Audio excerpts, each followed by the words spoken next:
오늘 또 어떤 책을 만나게 될까 기대가 되네요. 네.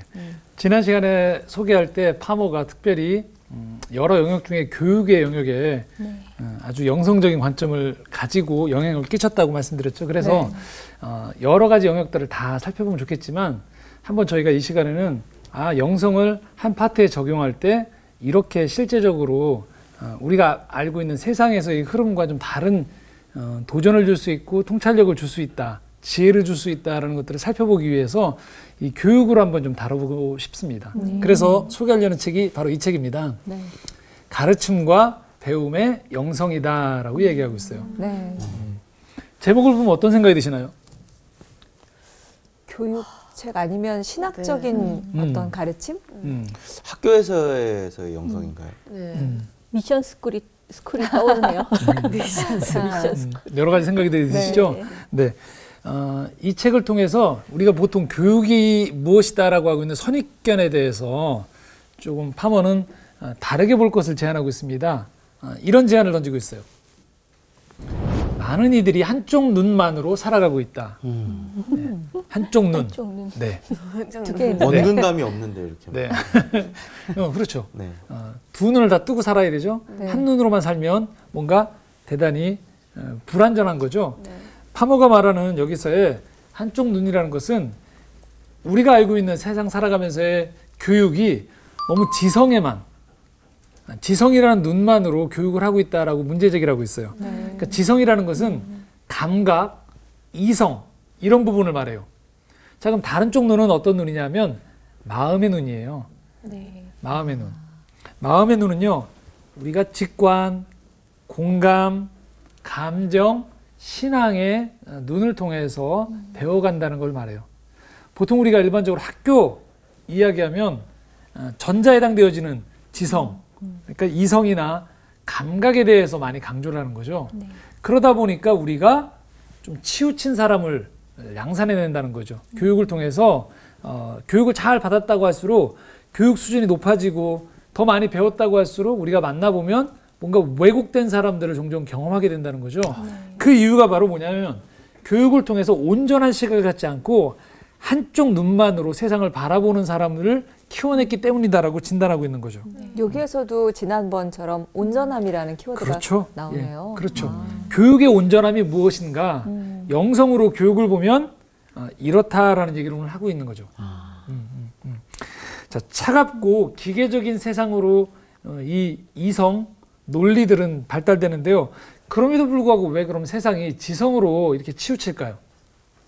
다름 아닌 이 세상이 지성으로만, 감각과 이성으로만 세상을 보면요, 예측이 가능하기 때문에 그래요. 그런데 이 마음의 눈으로 세상을 보기 시작하면 좀 지난 시간에 맨 마지막에 얘기했듯이 좀 혼돈스러움과 예측 불가능한 것들이 많아지는 거죠. 통제가 안 되는 거예요.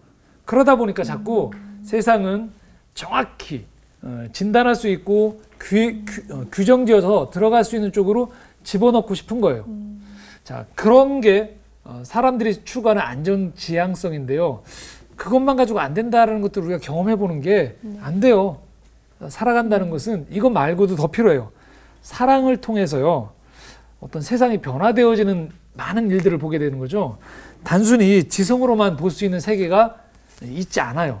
이 마음과 이 지성이 함께 결합이 되어져야지만 이 세상은 온전해질 수 있다는 거죠. 자, 재미있는 대화 한 토막을 좀 들려드리면서 지금 현대 교육이 가지고 있는 문제가 어떤지에 대해서 한번 진단을 해보려고 그래요.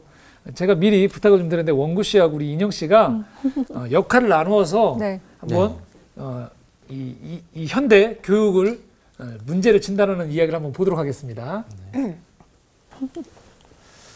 앞으로 10년 후 미국은 더 살기 좋은 곳이 될 것 같습니까? 아니면 더 나쁜 곳이 될 것 같습니까?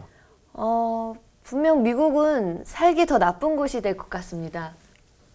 그렇다면 당신의 미래에 대해 대단히 비관적이겠군요. 아니, 그렇지 않습니다. 전 낙관적입니다.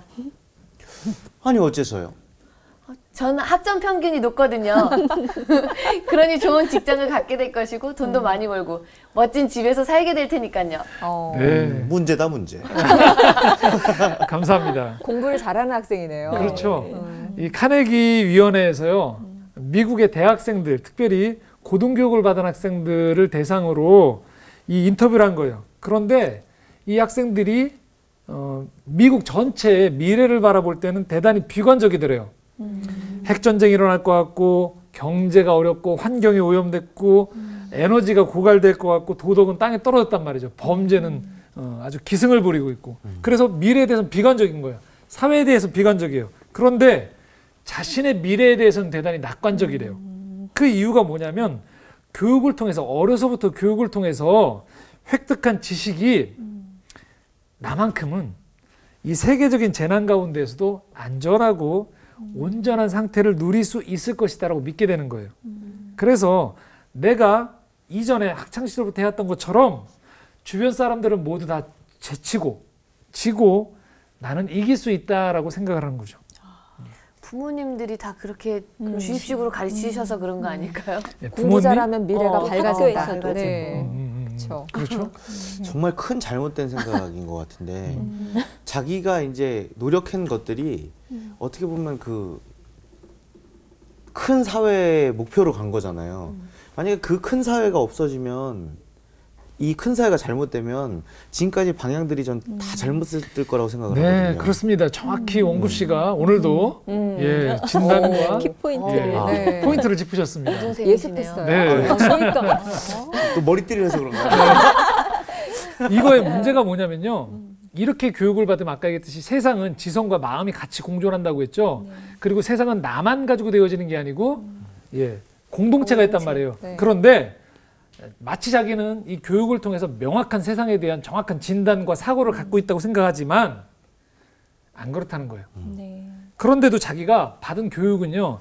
내가 만나는 세계의 작은 부분, 내가 거하는 곳은 내 개인적인 안전이나 내 욕망을 충족하기에는 충분히 내가 조작할 수 있다라고 믿는 거예요. 네. 자, 이런 교육을 일컬어서 파머가 뭐라고 하냐면 직업교육이라고 해요.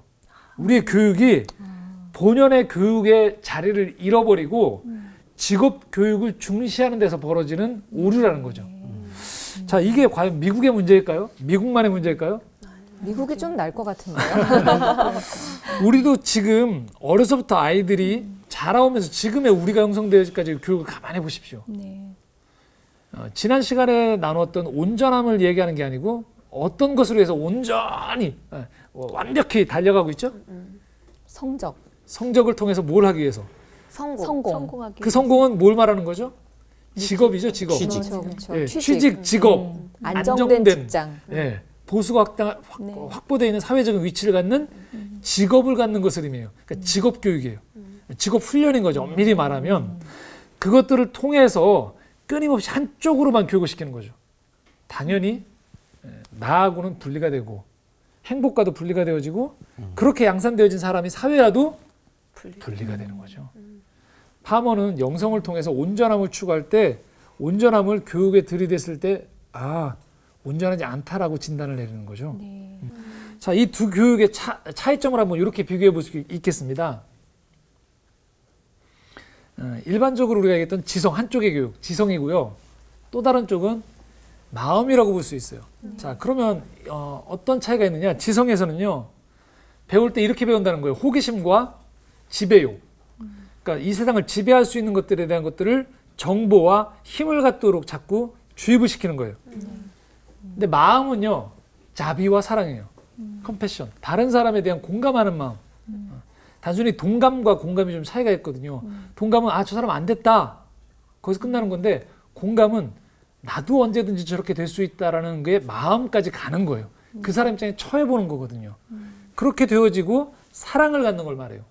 두 영역이 배치가 되는 것 같지만 사실은 같이 있어야 되는 거죠. 근데 지금 한쪽만 얘기하고 있다는 거예요. 또 다른 쪽에서는요. 지성에서는요. 구별하고 분석을 해요. 세상을. 공부할 때에도 이 문제가 발생하면 원인이 뭐야?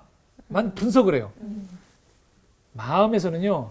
삶이 하나 된다는 것을 인정한다는 거예요. 아까 말씀드렸듯이 공감한다는 것이 저 사람과 내가 언제든지 하나가 될 수 있고 영향을 받는다라는 것들. 나는 여기서 예외야. 내가 공부하고 나면 나는 너희들과는 달라. 라가 아니라는 거죠. 함께 아까 원구 씨가 얘기했던 대로 사회의 큰 공동체의 흐름 속에 내가 영향을 받게 될 수 있다는 거죠.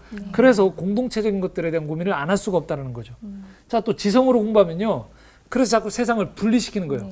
분리하고 정복하고 조작할 수 있는 걸로 하는 거예요. 내가 똑똑하면 이 상황을 헤쳐나갈 수 있으니까 너는 똑똑해져야 돼 라고 교육을 시키는 거예요. 그런데 마음에서는요. 공동체성, 상호성, 책임성을 부여해 줄 수 있는 그 훈련을 시키게 되는 거죠. 자, 지성은요. 그래서 세상을 자꾸 관찰해요. 마음에서는요. 관계를 맺는 거죠. 이렇게 되어지면 맨 마지막에 지성적인 사람들은요. 세상을 평가하고 관람해요. 그리고 마음으로 하는 사람은요. 참여자가 돼요. 혹시 이 단어가 기억이 나시나요?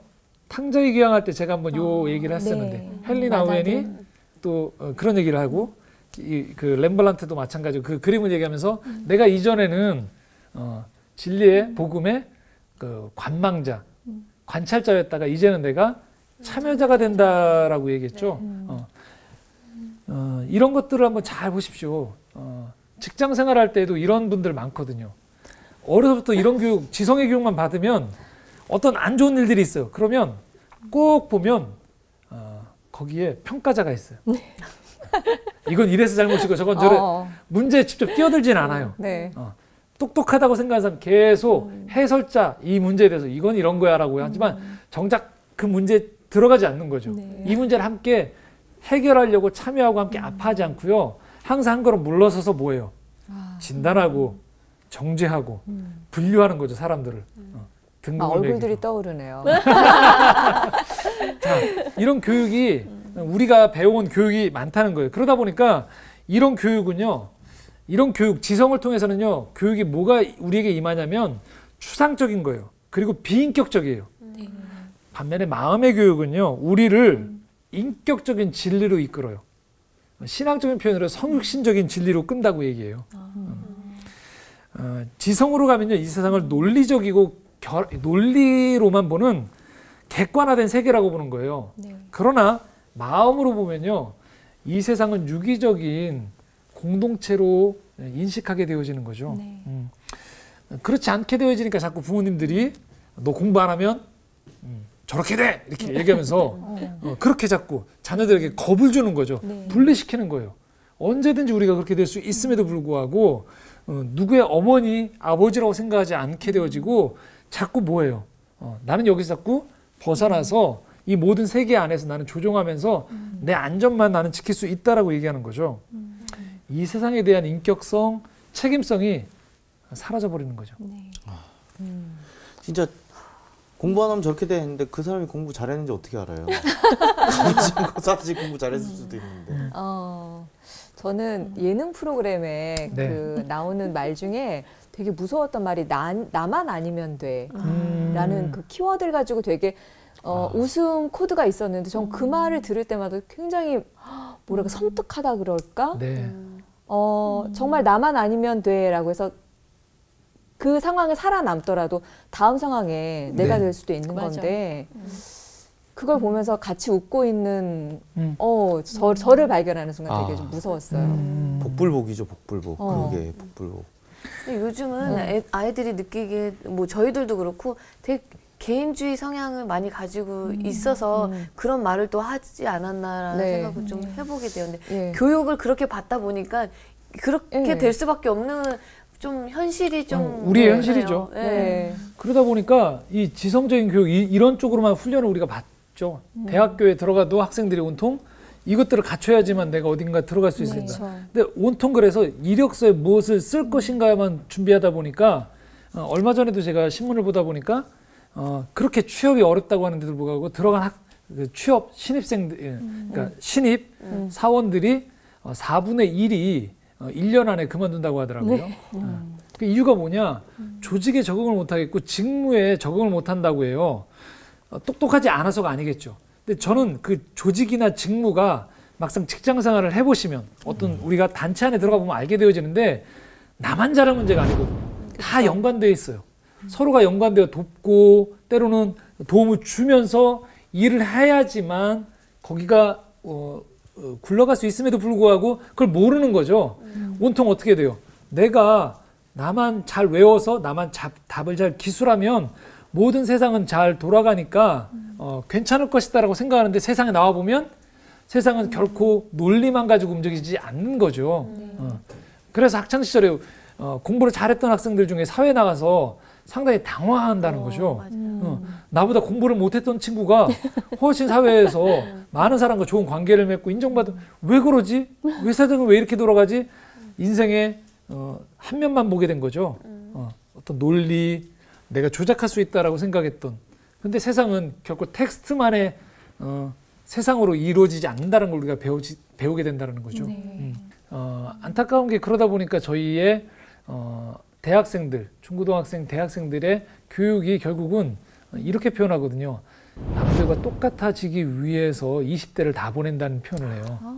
너무 슬프다. 점수가 얼마만큼 다 갖춰져야지만 일단 그 커트라인을 넘어갈 수 있다고 생각하니까 내 가장 모든 것들의 방향이 정해져야 되는 그 예민한 시기에 남들과 어떻게 하면 더 똑같아질 수 있을까만 고민을 하게 되어진다는 것이죠.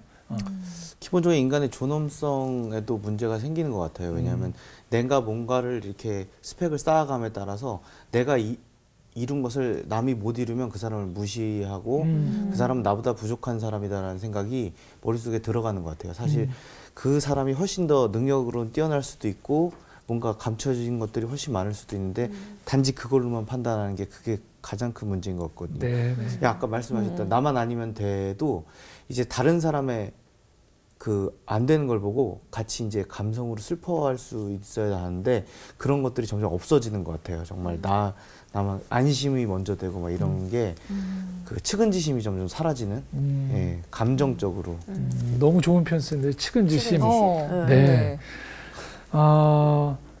그래서 기독교에서는요 파먼은 이렇게 주장합니다. 타당한 개념을 배우는 게 아니라는 거예요. 타당한 개념 배우는 게 아니고요. 살아있는 성육신을 배운다라는 거예요. 좀 약간 추상적이죠.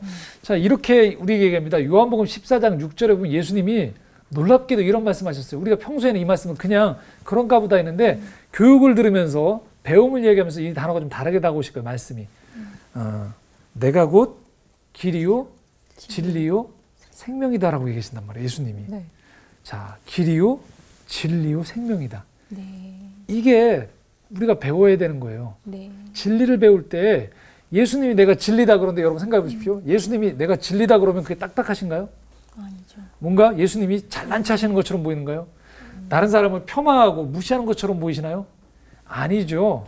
지금 얘기한 대로 성육신 하셔서 제대로 된 길이고 진리고 생명을 갖게 되어지니까 예수님이 있는 곳은 다 어떻게 돼요? 사랑이 넘치고 살아나는 거죠. 그게 원래 이 배움이라는 거예요. 그래서 예수님이 나한테 배우라는 거예요. 파먼은 기독교 교육을 그래서 종교 교육으로 한정하지 않는 거예요. 기독교 신앙, 기독교 진리를 배운다는 것, 이것은 모든 영역에서 우리가 진리됨을 추구할 수 있고 그것을 온전함으로 바꿀 수 있는 힘이 있다는 거예요.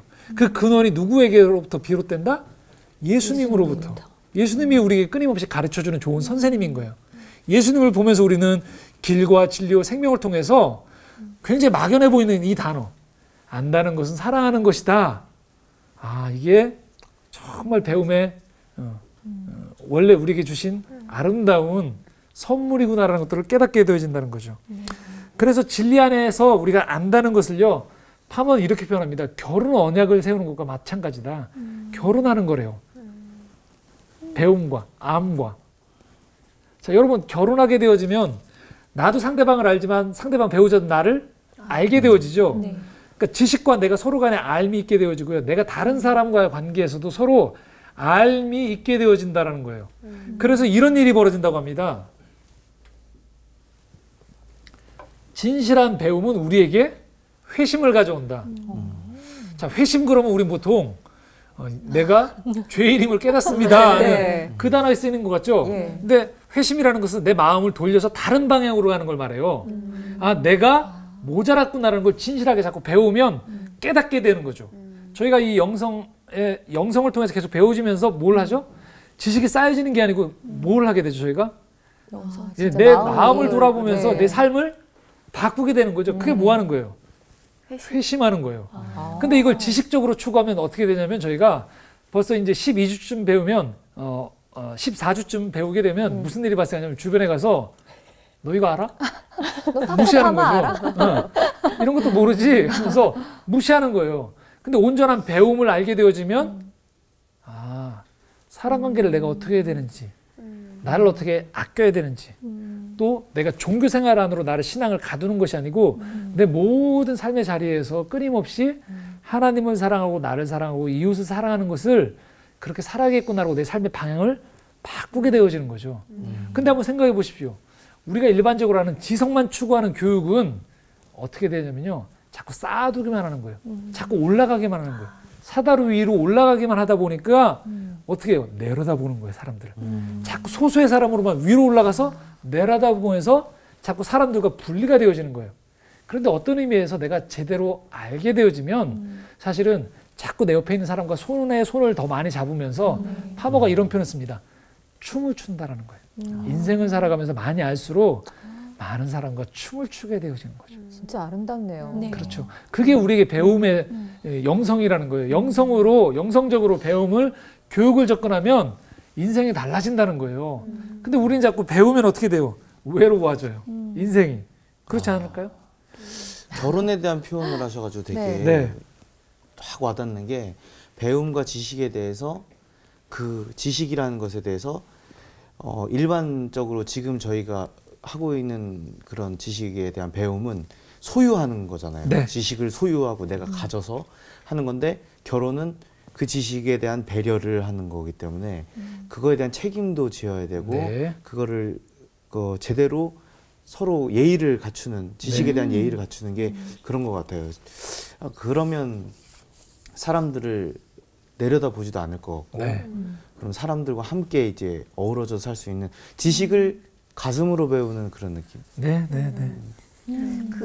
저희 말 중에 그런 게 있어요. 배워서 남주자. 네, 네. 저 예전 배워서 어떻게 남을 줄 수 남을 줘. 있을까 예. 했는데 줄 수 바로 있네요. 줄 수 있네요. 네. 아 정말 남주자가 저는 들은 걸 알려주자라는 느낌으로밖에 안 왔었는데 네. 그게 아니라 이거를 제가 이제 나누는 행동으로 거죠, 나누는 거. 네, 어. 네. 춤추자. 네, 네. 그러니까 저는 배운다, 공부한다 그러면 머리에 넣는 것만 생각을 했는데 그게 아니라 정말 가슴을 키우고 몸에 익히는 것이 제대로 배우는 거. 그게 온전한 거죠. 그렇죠. 그렇죠.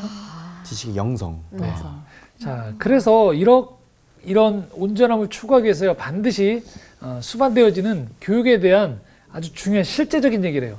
자, 가르침이란 진리에 대한 순종이 실천되는 공간을 창조하는 거래요. 자, 이런 것들이 실제로 이루어질 수 있는 공간을 만드는 게 아주 중요하다는 거죠. 자, 이 시간에 지금 저희가 가르침이 제대로 된 가르침을 나눈다라면 어떻게 되는 거냐면 여러분들의 반응과 제가 함께 어우러지면서 계속적으로 우리가 깊어지고 있죠. 이 시간에 우리는 뭐 하는 거죠? 진리가 우리가 이거 배움을 통해서 회심할 수 있는 공간이 이 시간에 만들어지는 거죠.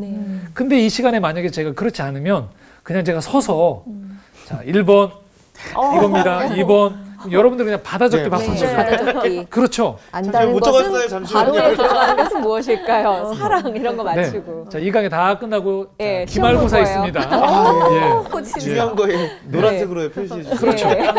근데 그건 아무것도 우리를 변화시키지 못하는 거예요. 그런데 이렇게 대화를 하고 서로 주고받는 가운데에서 진리가 이루어질 수 있는 공간을 창조하는 게 아주 중요한데 우리가 그걸 다 놓치고 있다는 거예요. 지금 우리가 생각해 보시면 여러분들 학창 시절에 교실을 생각해 보십시오. 어떤 입장이냐면 교실은요 경쟁 장소가 돼 버려요. 네. 선생님은 능동적이에요. 막 그냥 가르쳐요. 학생들은 다 뭐예요? 적어요. 수동적인 거죠. 졸거나. 네. 이런 표정이 안 나오는 거죠. 그렇죠? 다 그냥 그 안에서 뭔가 진리가 창조되는 공간이 아닌 죽은 공간이 돼버리는 거죠. 그래서 이 공간을 창조하는 일을 아주 중요하게 얘기하면서요. 파모가 5가지 아주 중요한 우리에게 실천적인 이야기를 해요. 우리가 다 경험하는 일들이에요. 자, 이렇게 얘기합니다. 공간을 창조하는 교육이 중요하다고 얘기하면서요. 첫 번째 이렇게 얘기해요.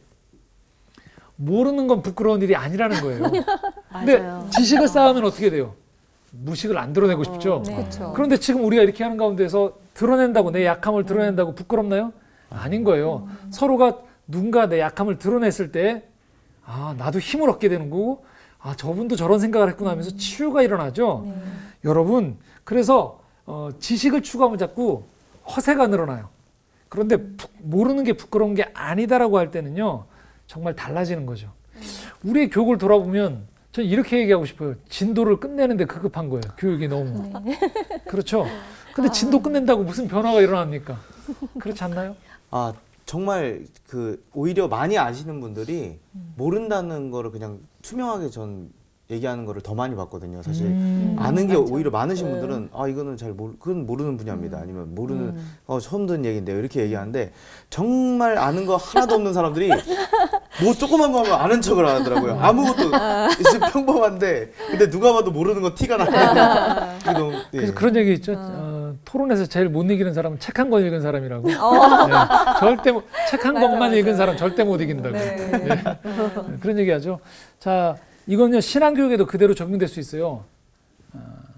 무슨 말이냐면요, 하나님에 대해서나 관계에 대해서나 내가 모르는 게 부끄러운 일이 아니에요. 자꾸 질문을 해야 돼요. 저희처럼 이렇게 물어보기도 하고 해야 되는데요, 나만 모르는 것 같으니까 아무도 안 물어봐요. 근데 이렇게 소그룹으로 제가 성경으로 인도하고 해보면 질문이 참 많이 나와요. 너무너무 모르시는 게 많아요. 그렇죠. 그렇죠. 자꾸 물어봐야 돼요. 물어보고 거기서 꼭 답이 안 나오더라도 계속적으로 찾아가야 되거든요. 그래서 이런 교육을 뭐라고 이야기하냐면요, 환대가 있는 교실이라는 거예요. 서로 이렇게 품어주고 환영해 주는 거예요. 서로가 우리가 배움의 동지들인 거죠. 경쟁자가 아니에요. 자, 두 번째입니다. 논쟁에서 이기기 위한 질문을 하는 게 아니라는 거예요. 이렇게 되는 거란 거예요. 진리를 위한 질문을 하는 거죠. 자꾸 서로 간에 찾아가기 위해서 물어보는 것이죠. 자, 세 번째입니다. 공간을 채우기 위해서 말하지 말라. 자, 이것까지 하면 좀 정리가 되세요. 공간을 열어주기 위해서 침묵을 하라는 거예요. 우리 어색하면 꼭 뭐예요? 말을 하죠. 근데 공간을 채우기 위해서 자꾸 말하는 그 말들은 별로 안 중요하다는 거예요. 쓸데가 없다는 거예요. 때로는 공간을 열어주기 위해서 침묵할 필요도 있다는 거죠. 관계 안에서나 배움 안에서도. 파머는 아주 실제적인 조언을 해줘요. 자기는 가르칠 때 때로는 수업 시간 안에, 강의 시간 안에 일부러 침묵 시간을 갖는데요. 배우는 도중에도. 그러면 그 침묵 시간이 그냥 정지가 되는 게 아니라는 거예요. 여러분도 경험하시겠지만 자기가 그 안에서 뭔가 생각을 하기도 하고 되새기기도 하고 그 다음 강의 진도를 나가기 위한 마음의 준비를 하기도 하고 여러 가지 것들이 일어날 수 있는 게 다 어디에서 이루어질까요? 침묵에서. 그런 거죠. 그리고 이런 제안도 해요. 재밌게. 수업 시간 안에 한 사람이 2번 이상 발언 안 하도록. 그런 제안을 하는 거예요. 그러면 2번밖에 못 하니까 다른 사람이 이제 말하게 되죠. 나는 침묵하게 되죠. 그렇게 해서 여러 사람이 말할 수 있도록 열어주는 거예요. 아주 실제적인 얘기인 거죠. 말하기 싫어하는 친구들도 있을 텐데 그런 친구들은 미리 발언을 2번을 하고 갑니다. 예. 그런 여러 가지를 통해서 계속 배움이 일어난다는 것이죠. 그다음에 또 감정을 드러내지 말라고 배우죠. 우리가 지성적인 공부를 할 때는요. 그런데 감정을 위한 공간을 만들어주는 거죠. 우리 인영 씨나 우리 같이 나누면서 종종 눈물을 흘리기도 하고 감정이 드러나는 게 부끄러운 게 아니잖아요. 너무너무 좋은 거예요. 그렇죠. 그런데 여러분, 우리가 경험했던 교실에서는 어때요? 울면. 뭐래요? 강의를 듣다가도 뭔가 마음에 감동이 있어도 표현하면 안 돼요. 굳이. 그렇죠. 근데 진정한 알무로 가면 전인격적으로 오게 되어지면 기꺼이 감정을 드러낼 수도 있는 거죠. 자, 마지막으로는요. 갈등을 드러내지 말라고 우리는 배워요. 그렇죠. 일사불란하게 교육이 딱딱딱 들어맞게. 그런데 파크팔머는요. 합의를 통해서 진리를 추구하도록 요청해요. 지난주에 우리 원구 씨가 그래서 다수결 얘기했죠. 네. 파머가 정확히 그 얘기를 한다니까요. 다수결을 가급적이면 교육에서는 쓰지 않도록 요구하는 거예요. 서로 토론하고 대화를 통해서 맞춰 나가도록 하라는 거예요. 수의 논리로 손들어 그래가지고 거기로 그냥 따라가지 않도록 하라는 거예요. 가급적이면 서로 완벽한 합의가 도출되어지지 않더라도 너무 만장일치가 안 되어지더라도 가급적이면 모색해 나아가는 과정을 갈등을 드러나는 것들을 두려워하지 않도록 만드는 것도 아주 중요하다는 거예요. 그래야지만 우리의 교육이 이 진리에 대한 배움을 통해서 공간이 창조될 수 있다라는 것이죠. 그게 파모가 이야기하는 가르침이라는 게 공간을 창조한다는 의미예요. 그래서 우리가 속해 있는 교실 또는 지금처럼 이런 또는 내가 성경 공부하는 모임 또는 직장에서 어떤 그룹 여러 가지를 떠올릴 수 있겠죠. 네. 그럴 때 진정 우리가 서로 배워가는 사람이라면 이런 진리가 실현될 수 있는 공간을 창조하는 게 참 중요하겠구나. 이런 분위기를 만들고 이런 마음을 나눌 수 있는 것들을 조성하는 게 참 중요하겠구나라는 이야기가 있을 수 있겠죠. 네. 근데 사실 그 감정이 배제된 이성만을 키우는 그 집단은 관리자가 관리하기는 편하잖아요. 그렇죠. 그렇기 때문에 자꾸 그런 쪽으로 교육이며 뭐 사회 시스템이며 좀 그렇게 되지 않았나 하는 생각이 들어요. 그러다 보니까 네. 일사불란한 건 좋지만 네. 그 안에 서로 구성원들도 만족도가 떨어지고요. 부작용이 너무 그리고 많죠. 마음에서부터 비롯되어지는 하나됨, 헌신이 드문 거죠. 그런 부분에 있어서 통제하기가 좋으니까요. 네. 계속 제가 쓰는 표현인 조작하기가 좋은 거죠. 네.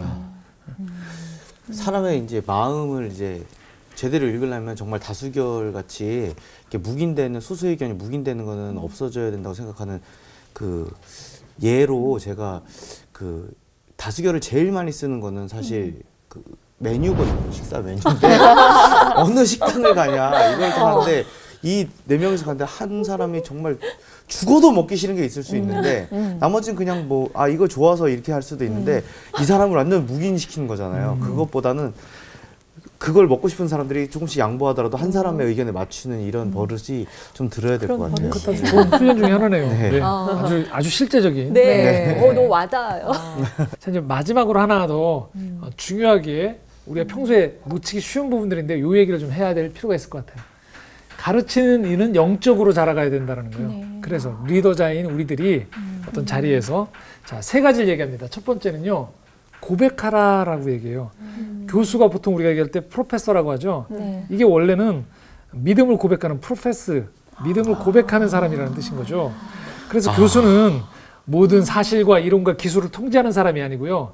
진짜 고수들, 교수들, 제대로 고백하는 사람들은 이걸 인정해야 되는 거죠. 진리에 내가 이성을 넘어가는 초월적인 지점이 있다는 걸 내가 인정하면서 끊임없이 배워가는 사람이다라는 고백을 할 필요가 있다는 것입니다.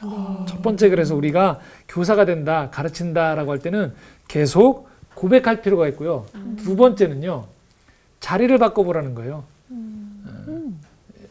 내가 학생 입장에 자주 처해보는 경험을 해야 된다는 거예요. 역지사지로. 그렇죠. 실제로 배워봐야 된다는 거예요. 그래 봐야지 내가 자기 전문 분야에만 함몰되어지지 않고 다른 영역도 배울 수 있고요. 심지어는 가르치는 교수법조차도 내가 학생이 자꾸 돼봐야지 이렇게 하면 마음을 아는 이렇게 하면 내가 졸겠구나. 나도 졸고 있으니까 그걸 배우는 거죠. 맞아. 그래서 내가 전문가라는 위치를 확보하고 난 다음에 더 이상은 난 배울 필요가 없어가 아니고요. 자꾸 그런 자리를 바꾸는 경험들을 내가 의도적으로라도 가르치는 사람들은 자꾸 처해봐야 된다는 것이죠. 마지막입니다. 체험하라는 거예요. 관념 속에만 살지 말고요. 실제 자체, 내가 가르치는 그 자체를 직접 경험해 볼 필요가 있다는 것이죠. 그래서 계속적으로 나의 지식이 머리에만 있지 않고 나 스스로도 가르치는 사람도 점점 그 경험이 녹아져 나와서 나눌 수 있어야지만 온전한 지식 전수가 되어질 수 있다는 거죠. 자, 정리를 하면서요. 파크 팔모가 제가 최근에도 계속 활발하게 활동한다고 했었는데 얼마 전이 3월 달에 78번째 생일이었어요. 근데 파모가 이런 고백을 페이스북에 올렸더라고요. 너무 고마우면서 나의 독자들, 글을 많이 쓴 사람이고 책을 많이 썼는데 독자들한테 종종 그런 고백을 받는데요. 당신의 책 때문에 내가 참 도움을 많이 받았다. 근데 파모는 오히려 내가 이런 얘기를 한대요. 당신들한테 고맙다. 그러면서 이렇게 얘기합니다. 내가 당신들을 바꾼 게 아니다. 비록 내가 쓴 글을 당신들이 읽었지만 당신들이 그 글을 가지고서 당신의 마음의 언어로 번역했기 때문에 당신이 변화된 거라고 얘기해요. 트랜스레이트 했다고 하면서 번역을 당신들이 마음의 언어로 했기 때문에 그런 거다. 그래서 나도 당신들한테 고맙다라고 얘기하는 거예요. 내가 책을 써서 그냥 누구에게 전해주고 나는 저자라고 자랑하는 게 아니고요. 끊임없이 비록 얼굴 한번 만난 사람이 없지만 만난 적이 없는 사람과도 책을 쓴 저자 입장에서도 끊임없이 서로 주고받는 진정한 배움을 78살임에도 불구하고 여전히 활동을 하면서 자기도 배우고 감사를 하는 모습이라는 거예요. 이게 바로 온전한 교육에 있어서 배움에 있어서 온전함을 추구한 사람이 그 노년에도 아름답게 이렇게 배워가고 영향력을 끼치는 모습이 아닌가라는 생각들이 들어요. 그래서 파머를 제가 소개하면서 네. 평생 이렇게 온전하게 배워가는 사람이 됐으면 좋겠다라는 이야기를 건네고 싶습니다. 정말 아이들을 키우면서 엄마로서 또 그리고 또 사회 후배들을 같이 가르치면서 또 저도 배우는 그런 배움의 입장에서 굉장히 많은 것을 깨닫게 되는 그런 자리였던 것 같습니다. 다음에 또 다른 영성가를 또 만나러 가게 되는데 또 어떤 분을 만나게 될까 궁금하면서 다음 주 기대하도록 하겠습니다. 목사님 오늘 고맙고요. 수강생 여러분 고생하셨습니다. 네, 감사합니다. 너무 마음 지금 여러 가지 생각이 떠올라서 오늘 되게 그쵸? 뭔가 즐거운